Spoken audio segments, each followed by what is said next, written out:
Hola, buenos días. Nosotros les venimos a hablar sobre el caso clínico número 2 que está presentado por estos estudiantes.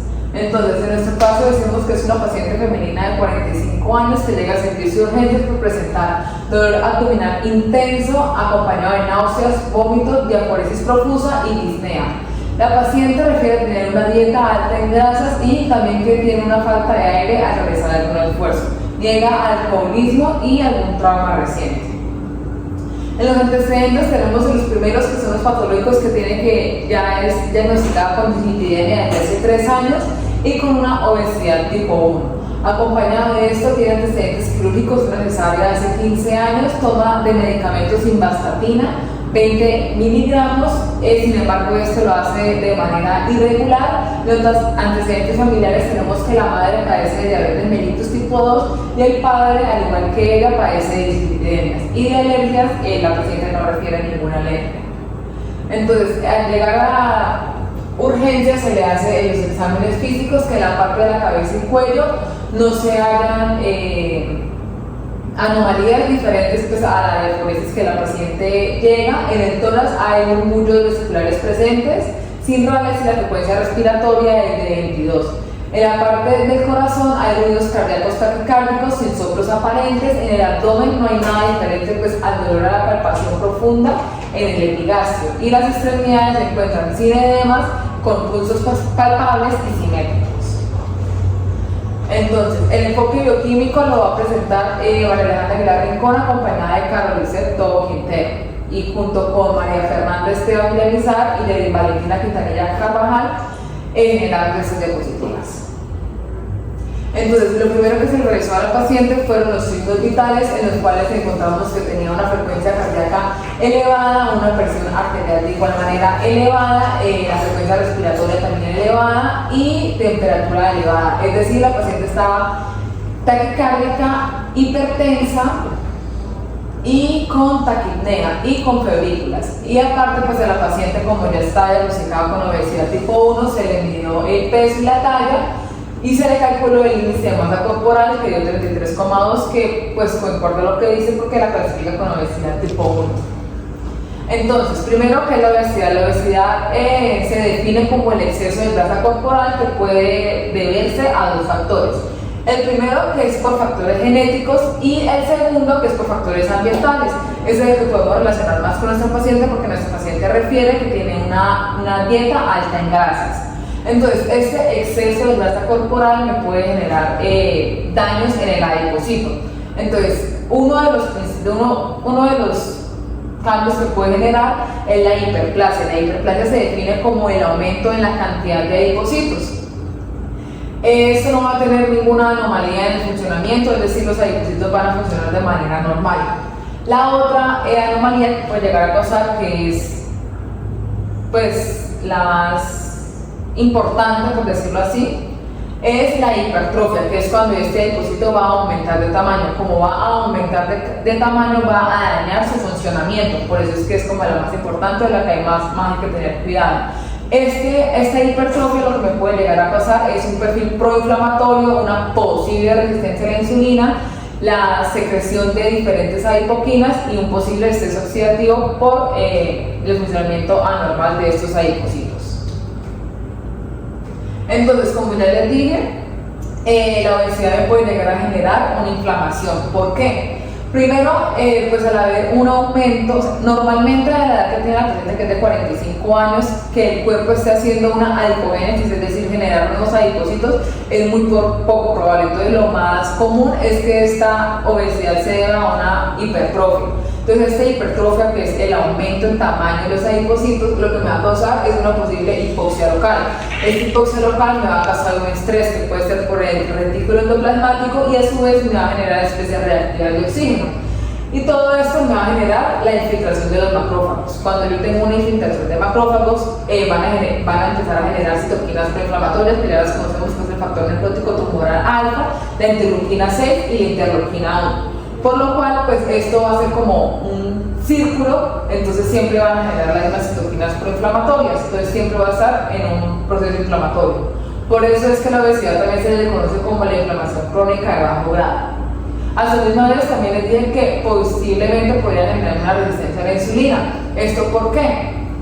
Estas mismas citoquinas lo que van a hacer es activarme a la JNK, que lo que va a hacer es dañarme o inactivar la IRS1, que es el sustrato receptor de la insulina.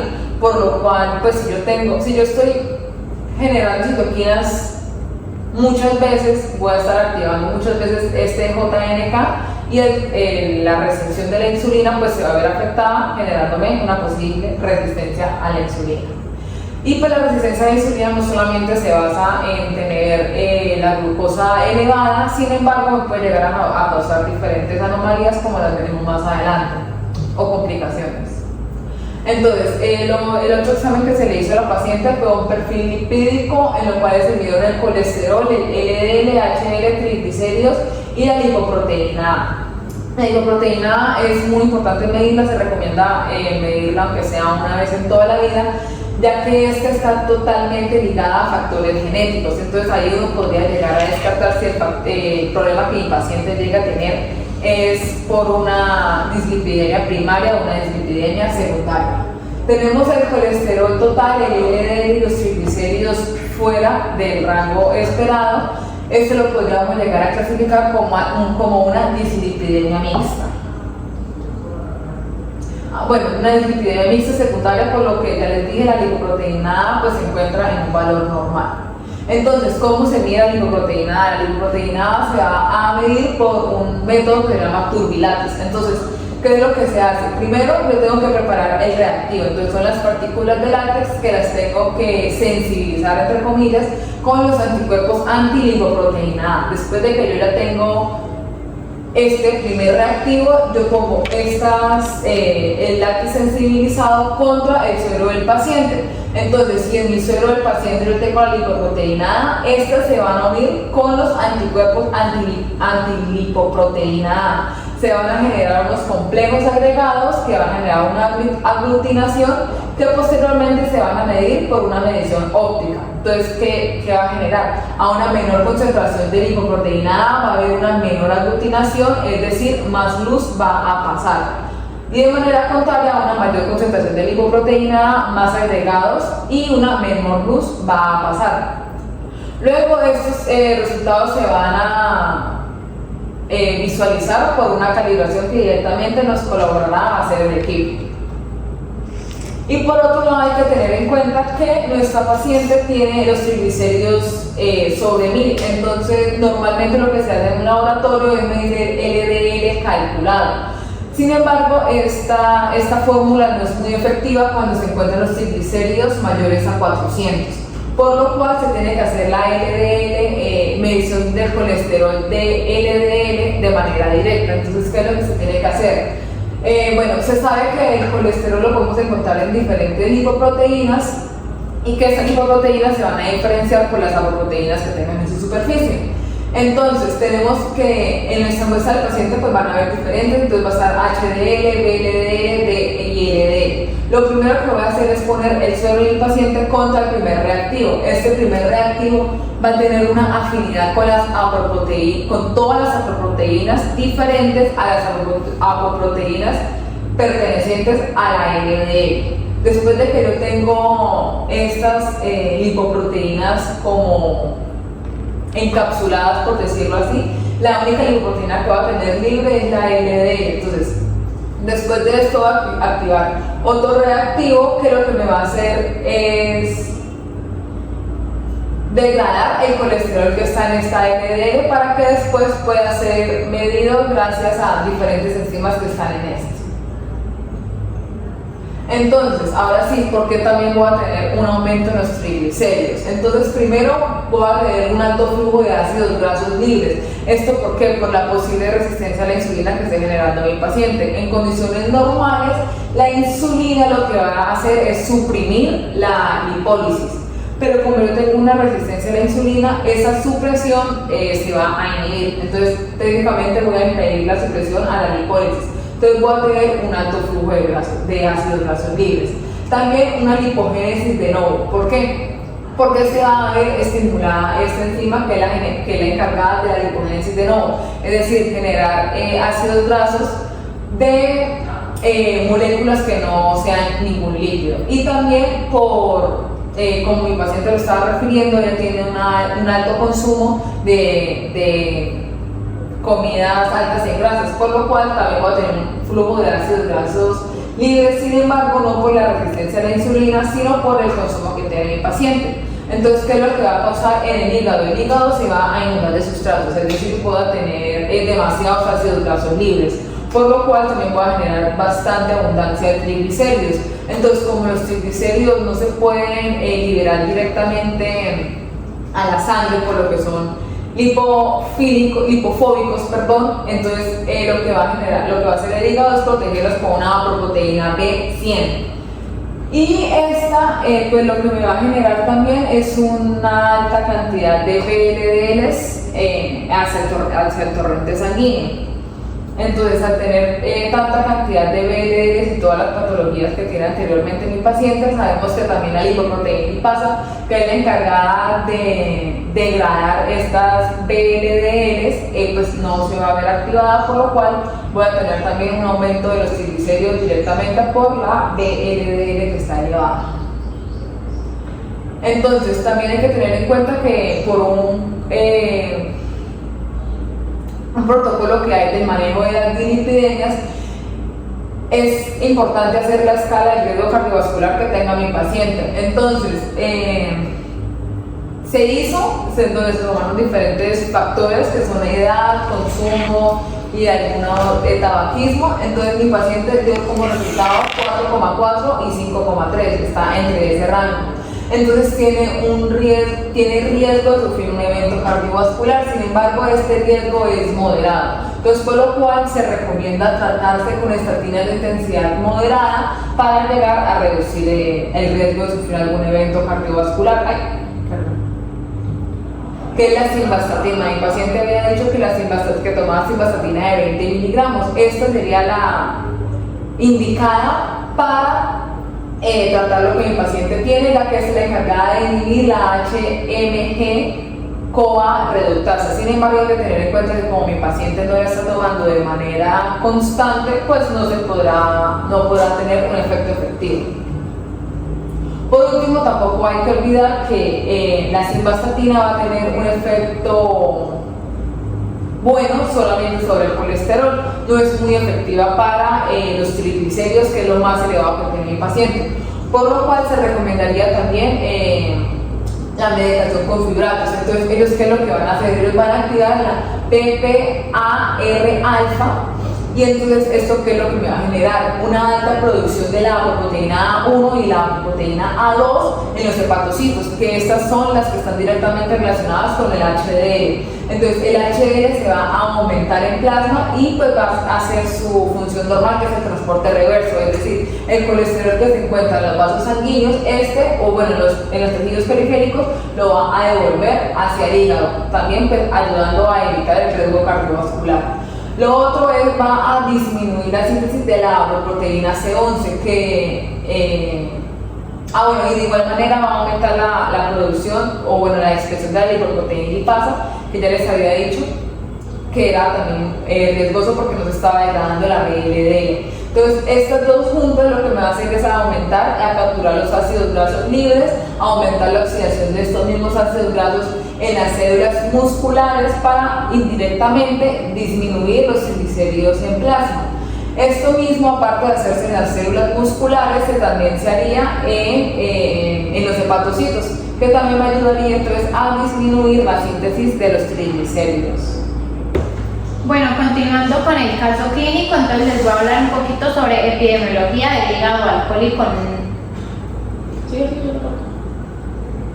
Continuando un poquito con el caso, entonces les voy a hablar sobre epidemiología de hígado graso no alcohólico. Entonces tenemos que la prevalencia acá en Colombia es del 25 al 30% de la población adulta, de los cuales pacientes con obesidad presentan más del 60%. Y también pueden llegar a producir una esteatohepatitis no alcohólica. También tenemos que esto se da por las comidas de Colombia, las costumbres, ya que comen muchos carbohidratos y grasas. También por último tenemos que el hígado empieza a estar sano pasa a una esteatosis, luego a una esteatohepatitis, fibrosis y por último llega a una cirrosis. Entonces acá en la química sanguínea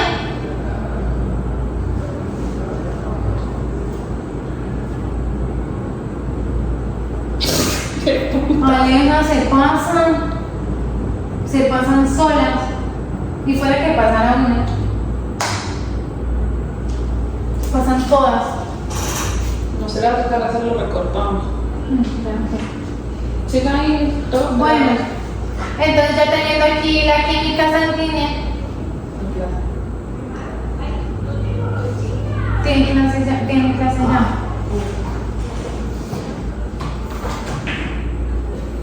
Pues creo que se puede hacer rápido. ¿Y o preguntas? Pregunta que debes tener. Bueno, ya acá teniendo la química sanguínea, entonces tenemos que la paciente presenta unas transaminasas muy elevadas, una ST de 98 y una LT de 132. Esto es indicativo de un problema pues hepático, ya que estas transaminasas se suponen que están dentro del hepatocito. Al dañarse, lisarse, van a salir a sangre y por eso se encuentran tan elevadas. También tenemos fosfatasa alcalina elevada, el GGT elevado, lo cual ya nos indicaría un problema colestásico. También tenemos las bilirrubinas elevadas, la directa, y también tenemos una proteína C reactiva elevada. Esto nos puede indicar una inflamación pues de cualquier parte. Ya continuando con la fisiopatología, entonces tenemos que nuestra paciente presenta una hipertrigliceridemia y a su vez lo asociamos que tiene una resistencia a la insulina, por la cual va a producir una lipólisis, porque la resistencia a la insulina hace que aumente la lipólisis, que es la liberación de los ácidos grasos. Estos ácidos grasos necesitan la albúmina para viajar hasta el hígado porque son hidrofóbicos, y cuando llegan al hígado acá tienen dos maneras o sea, pasan de dos formas. Una se almacenan o las otras como que vuelven a ser triglicéridos. Entonces, esta paciente presentaba demasiados, entonces lo que va a pasar es que el hígado los empieza a acumular, los hepatocitos, pero se queda sin dónde acumularlos. Entonces hay como una sobreacumulación de los ácidos grasos, el cual se van a acumular y esto va a producir una esteatosis. Bueno, entonces, ¿qué es la esteatosis simple? Es la acumulación de grasa en el hígado, pero pues no hay inflamación. Y también tenemos que es la esteatohepatitis, que es lo que tiene nuestra paciente. Entonces es una acumulación de grasa, pero en esta sí hay inflamación hepática y daño en los hepatocitos. Por eso las transaminasas y la proteína C reactiva elevadas. Entonces, ¿qué va a pasar en la esteatohepatitis? La esteatohepatitis empieza por una esteatosis simple y luego esta acumulación de ácidos grasos va a generar una lipotoxicidad, la cual van a empezar, pues la lipotoxicidad se da por los gliceroles y las ceramidas. Esto pues es una inflamación y todo, y va a generar un estrés oxidativo, y acá va a llegar la respuesta inmune que va a producir el cuerpo normalmente. Entonces van a llegar las células CUFE, que son las que van a detectar todo el daño que está pasando en el hígado, van a activar factor de necrosis tumoral alfa y unas interleucinas para llamar más células de la inmunidad y que así puedan como controlar el daño. Bueno, acá la paciente, entonces, como para volver, tenemos que la paciente tenía obesidad tipo 1, una hipertrigliceridemia y las transaminasas muy elevadas. Nosotros, como un examen complementario, le realizamos la albúmina, que nos salió entre los rangos, y pues esto es muy importante tener en cuenta porque nosotros siempre hemos hablado de que es no alcohólica. ¿Por qué? Porque la LT es mayor que la ST, entonces esto nos indica que es de origen metabólico. Si fuera alcohólico sería al revés. Entonces acá, para explicarles un poquito la ecografía, entonces a este lado, al lado derecho, tenemos un hígado sano, donde no se ve inflamación, no se ve que tenga grasa acumulada, y al lado izquierdo ya vemos una esteatosis, entonces que es la acumulación de grasa en el hígado. Y pues si tenemos ya una esteatohepatitis, que es lo que vamos a hablar, el hígado se va a ver aumentado el tamaño por la inflamación. Para confirmar esta enfermedad, lo único que se puede hacer biopsia. A la paciente le mandaron biopsia, pero pues no alcanzó a salir. Entonces, pues ya con las enzimas, con la inflamación y eso, pues se va a sospechar, pero la única manera de confirmar es realizándole una biopsia. Bueno, ¿qué técnicas usamos para medirla? Entonces usamos espectrofotometría. Entonces, ¿cómo? Se pone el sustrato, que pues es la transaminasa, más el alfa-cetoglutarato, y esto me va a producir glutamato más el producto. Esto va a ser como una oxidación y se va a convertir en la producción de piruvato u oxalacetato, y esto va a producir la reacción de NADH. ¿Qué pasa acá? Entonces está el NADH y ahí empieza como, bueno, digamos como a medir. Y cuando está el NADH, ahí empieza como a aumentar. Cuando se detiene, se convierte en NAD, y ahí es donde el equipo empieza a medir. Entonces, a menor absorbancia, mayor actividad enzimática, pero solo empieza a medir desde que se convierte en NAD. Bueno, en el día 1 la paciente presentaba taquicardia, pero no tenía fiebre, pues sugieren una posible infección y se solicita una tomografía, que pues ahí vemos la tomografía. Entonces ligero aumento del volumen, que es lo que les decía, la densidad, sin necrosis, tampoco tiene líquidos ni signos de perforación, y no hay signos de trombosis venosa. La gasometría arterial nos salió en rangos normales. Bueno, entonces, ¿por qué vamos a hablar de la pancreatitis aguda? Hay que tener en cuenta que nuestra paciente tiene unos triglicéridos mayores a 1000, por lo cual ya es un indicativo de que el páncreas se puede empezar a ver afectado, por lo cual es muy importante ver tanto pues alguna anomalía directamente en su tamaño o en algún marcador sobre el páncreas. Entonces, empezando hablando un poco de la epidemiología, en Colombia la pancreatitis aguda tiene una incidencia aproximadamente de 34 casos por 100.000 habitantes.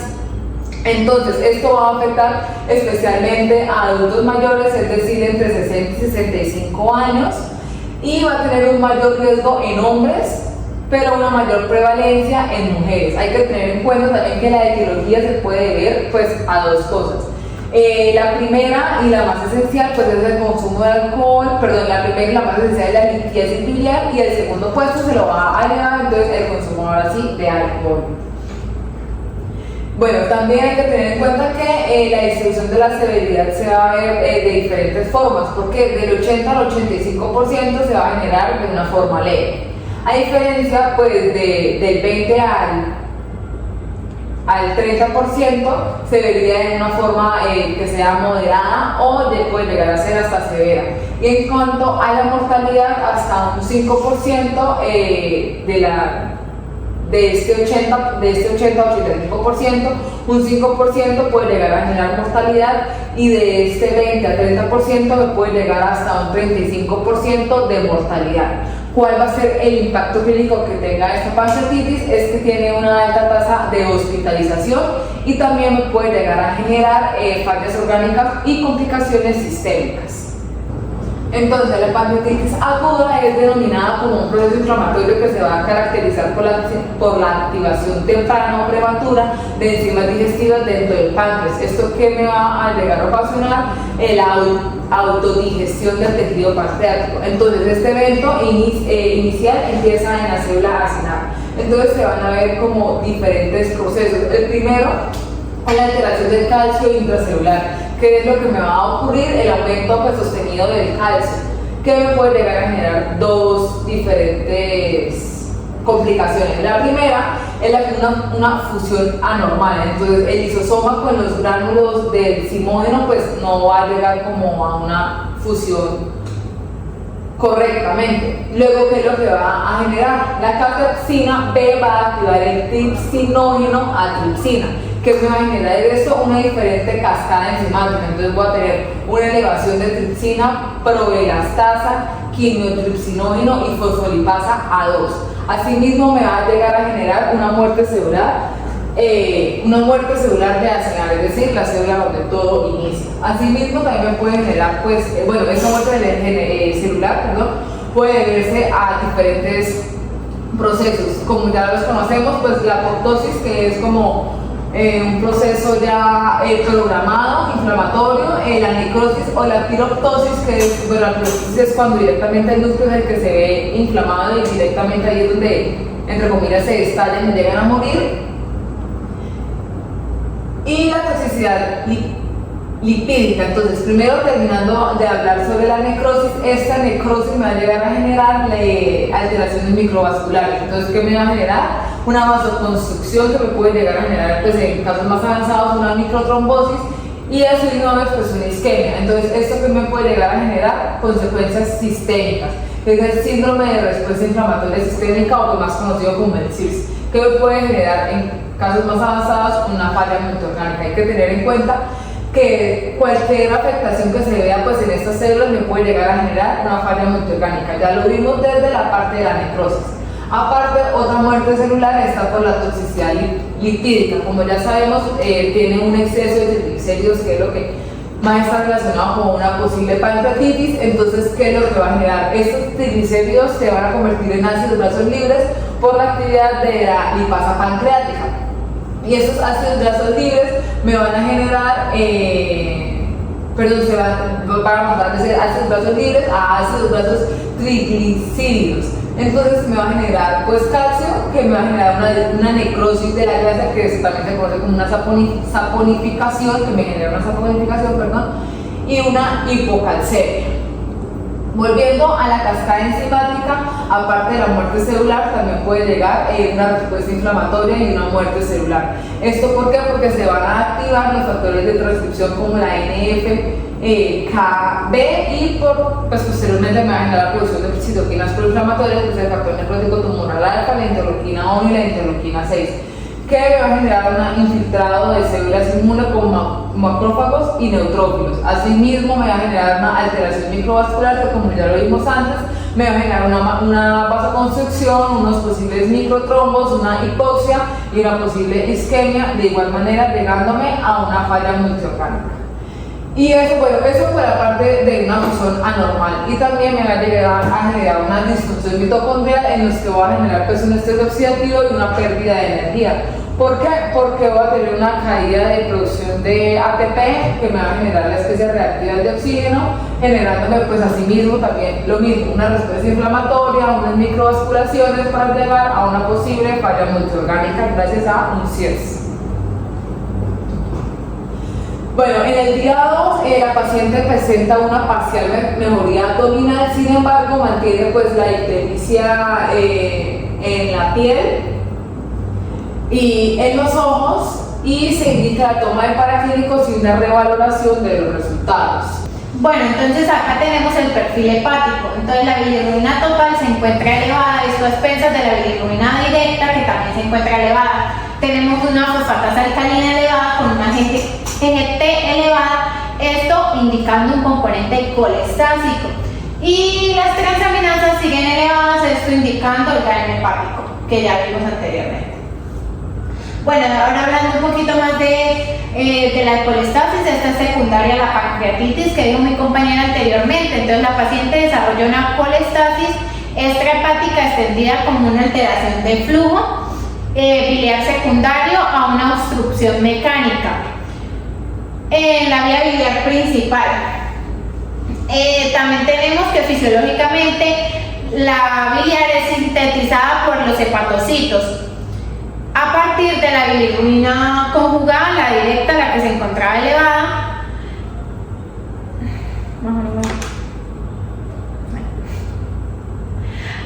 También tenemos los ácidos biliares, el colesterol, los fosfolípidos, y esto es secretada activamente hacia los canales biliares mediante el transporte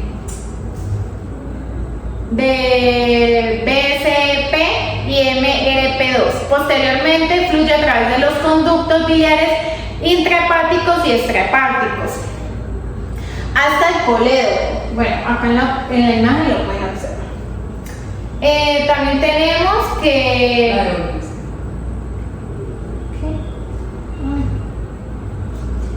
Bueno, también tenemos entonces... También tenemos que desde donde es liberada hasta el duodeno. En este caso la alteración no ocurre en la síntesis ni en la conjugación, sino en la excreción biliar. El evento desencadenante de la pancreatitis aguda secundaria a hipertrigliceridemia. Bueno, también tenemos que el evento desencadenante es una pancreatitis aguda a expensas de la hipertrigliceridemia severa. Desde el punto de vista fisiológico, la pancreatitis genera un proceso inflamatorio local caracterizado por el edema intersticial, infiltrado, leucocitario y formación de la colección peripancreatitis.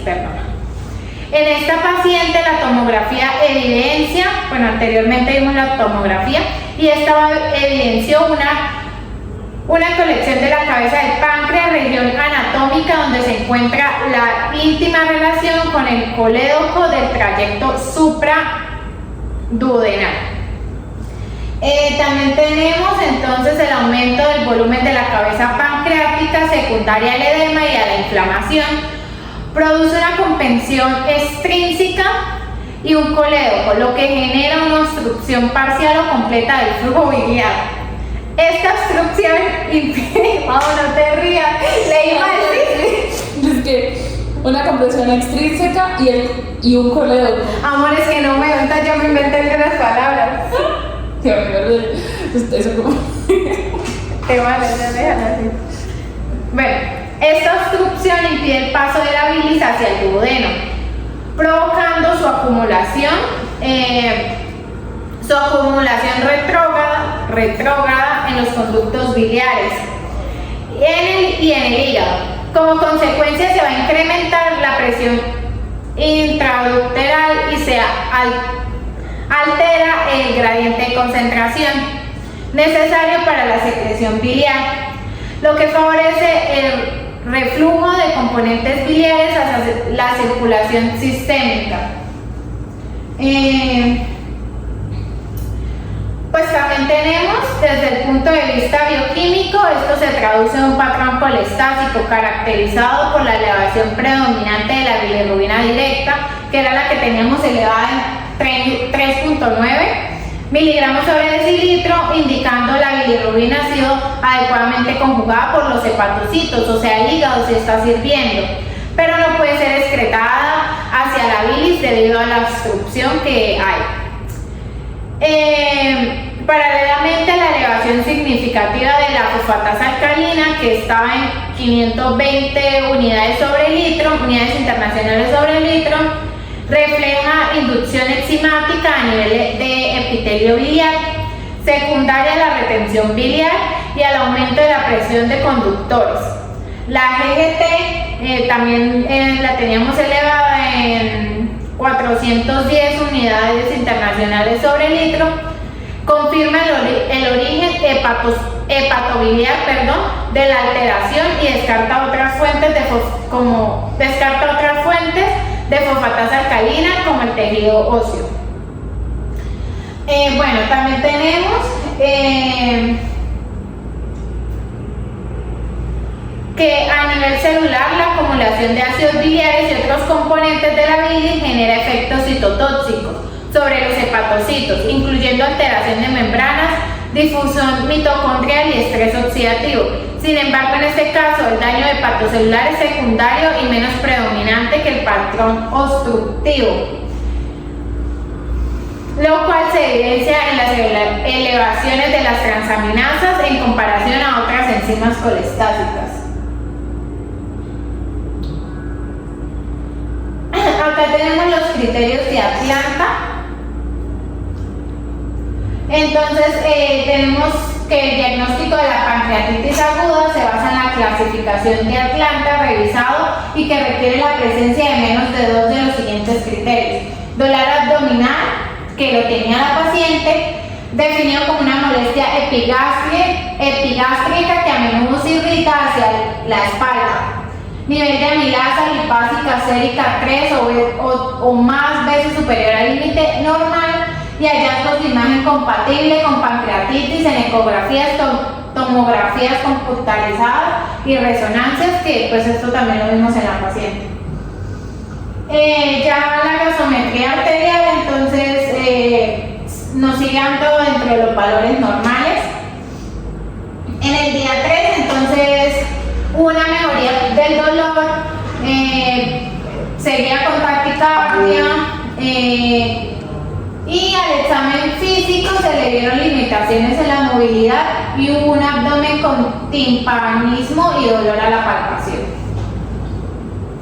Los signos vitales, entonces la paciente presentaba todavía, pues lo que dije anteriormente, una taquicardia. El día 4, entonces nos pidieron unos laboratorios, un hemograma, los tiempos de coagulación. Bueno, esto lo pudimos ver en el área de mato. La evolución entonces presentaba fiebre y le realizamos una punción lumbar para descartar que tuviera microorganismos en líquido cefalorraquídeo. Entonces esta bioquímica le salieron dentro de los valores normales, lo que fue sodio, potasio, cloro, magnesio, creatinina y bono. El día 5, entonces, la paciente tuvo una bajada en el oxígeno y pues se le aplicó una sedación. Posterior a la incubación, entonces tuvo un fallo respiratorio y a pesar pues de todo lo que realizamos, la paciente evolucionó a paro cardíaco y pues falleció.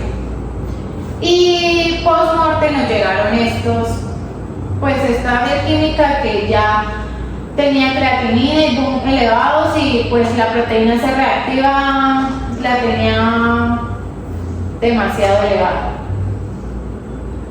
Estas son